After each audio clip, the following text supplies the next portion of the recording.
Hello, and thanks for joining us on Encore. Coming up on the show.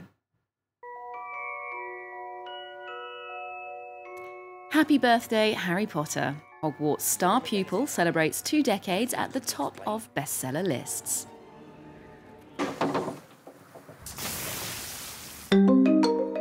We dive into the work of David Hockney, from portraits to landscapes to digital drawings, the British artist's being celebrated with a retrospective here in Paris. You are my special girl, and I'll never let you go. And a zombie thriller for a new generation. We check out The Girl with All the Gifts and hear how director Colm McCarthy brought his stylistic vision to the genre.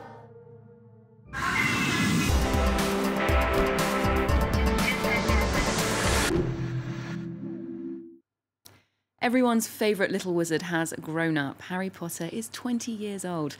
In that time, the children's series has become a true cultural phenomenon. J.K. Rowling's literary creation has sold over 450 million books and spawned fans around the world. And for them, Pottermania is as strong as it's ever been. Alexander Hurst has more. His rounded glasses and lightning bolt-shaped scar are unmistakable. It's Harry Potter. It's been 20 years since the first book in the global literary phenomenon was published in the UK. And in that time, the story of a young orphan who is thrust into a world of sorcery has cast its spell on hundreds of millions of readers. It got me into reading. I think it was the first book that I ever read. And it's also very comforting to come back to Harry Potter in any time, in harder times of my life as well. You know, I've been reading it since childhood, so for me it's just kind of like disappearing into this community that I've always wanted to belong to, because what child doesn't want to believe in magic? So, yeah, and now actually I get to pass it on to my son, so family bonding time pretty much. The films that brought Harry Potter to visual life have let the first generation of fans draw out their relationship with the books, and are an entry point for those just discovering their magic. I feel so excited, and I just actually got into Harry Potter. I just started watching the movies, and I was like, okay at first, and then I was like, whoa. For J.K. Rowling, Harry Potter was a real-life fairy tale as well. For years while writing the first book, she was an unemployed single mother living in Edinburgh. Today, she's wealthier than the Queen of England. From books to films, plays, and even theme parks, 20 years later, Harry Potter still enchants the world. He's one of the most iconic painters working today. David Hockney is synonymous with sunny days by the swimming pool, thanks to his 1960s depictions of Los Angeles. His painting, A Bigger Splash, is now part of our collective cultural memory, and his expressionist style has become a reference. The Pompidou Centre here in Paris is now showing a full retrospective of the British artist's work. France 24's Charles Pellegrin dives into his world. Not a person in sight in this frame. Just a large splash of turquoise water. This is the painting that made David Hockney a household name for art enthusiasts around the world. Its vibrant colors and photographic quality are one of a kind, and proof that Hockney had created a unique visual universe. That was in 1967. I wasn't a person who looked at the past that much. I live in the now.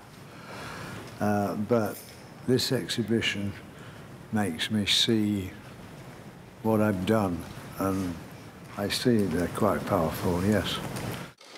For about 30 years now, Hockney has been living on and off in Los Angeles. When he's in Paris, the media can't get enough of him. The 80-year-old British painter is one of the few remaining stars of the pop art movement. His British take on the American dream in the 1960s resulted in these idealized vignettes of Californian life. He's always thought of his work as a celebration, as something positive. His work has never shied away from deliberately seducing its audience. When he arrived on the West Coast, Hockney discovered a proud gay community, eager to live out in the open. His work tells the story of his relationships with men who are often also his models. You could say that in his work there's a sort of genie that inspires him, and that genie is Eros. It's true that there is a powerful erotic urge throughout his catalogue. In the span of his 50-year career, Hockney has kept reinventing himself. But the Paris retrospective shows one common thread: his love of life. Now, zombies and feminism may not seem like a natural pairing, but they come together to spectacular effect in this latest film, The Girl with All the Gifts. The story takes us to the coast of a post-apocalyptic Britain, where Melanie, half zombie and half human, could hold the key to reversing a deadly virus. Starring Gemma Arterton and Sienna Nanoa, it's a truly modern take on the genre. Renaud Lefort takes a look. Even as the world crumbles around her, Helen Justina believes deeply in her duties as a teacher. Morning, class. Morning, Miss Justina. But if Melanie, a young girl under her care, is strapped down, it's for good reason. It was Sergeant Parks, wasn't it? He did this to you. Don't talk to him, okay? Promise me. You ignore him, then... No! Get out! Get out!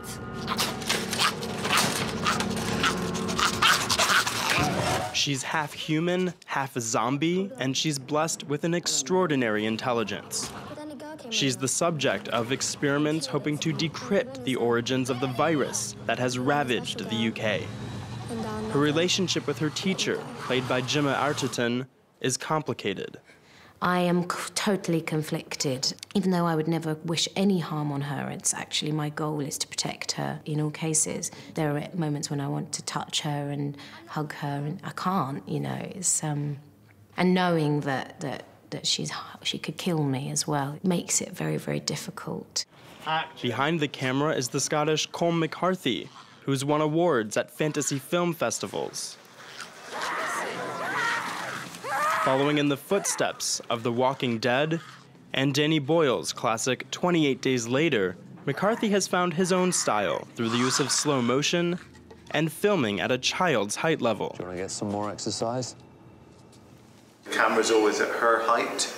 You know, it's never up here looking down at her. It's always down here looking up at the adults. The slow motion photography, which was used during times that Melanie was overwhelmed by the world, or in a drugged out, blissed state from feeding. What am I? We don't really have a term for it. 15-year-old Sienna Nanoa, the last candidate to audition for the role, rounds out a 5-star cast.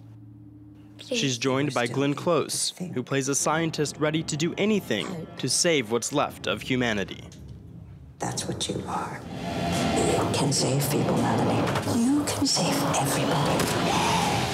My God. To music now, and a tale of two cities sharing a certain sense of rhythm. The Paris-New York Heritage Festival has got off to a swinging start with a concert from Ruthie Foster. The Texan singer embodies exactly what this festival is all about, a celebration of the roots of African-American music. With events taking place here in the French capital until the end of July, France 24's reporters went to check it out.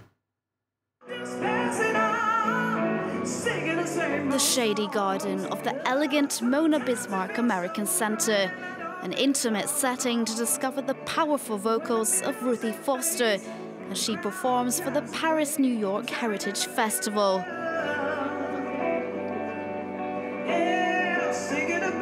Her style brings together gospel, soul and blues, a sound she likes to strip back to its source in her concerts.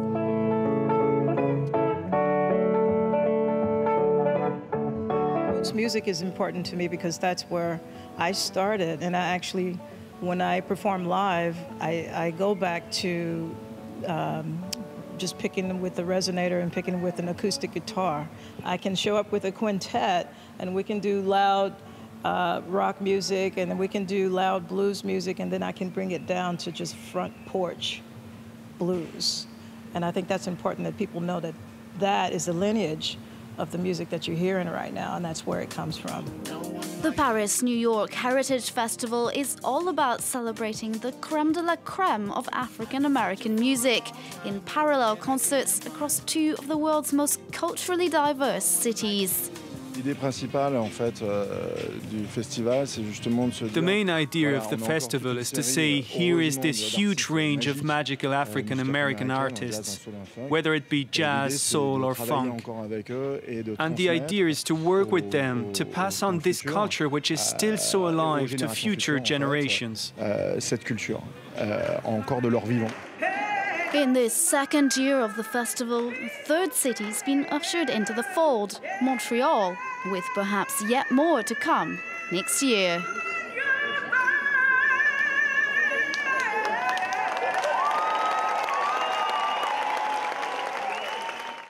We're finishing with a taste of immersive cinema as the Virtual Reality Film Festival kicks off here in Paris.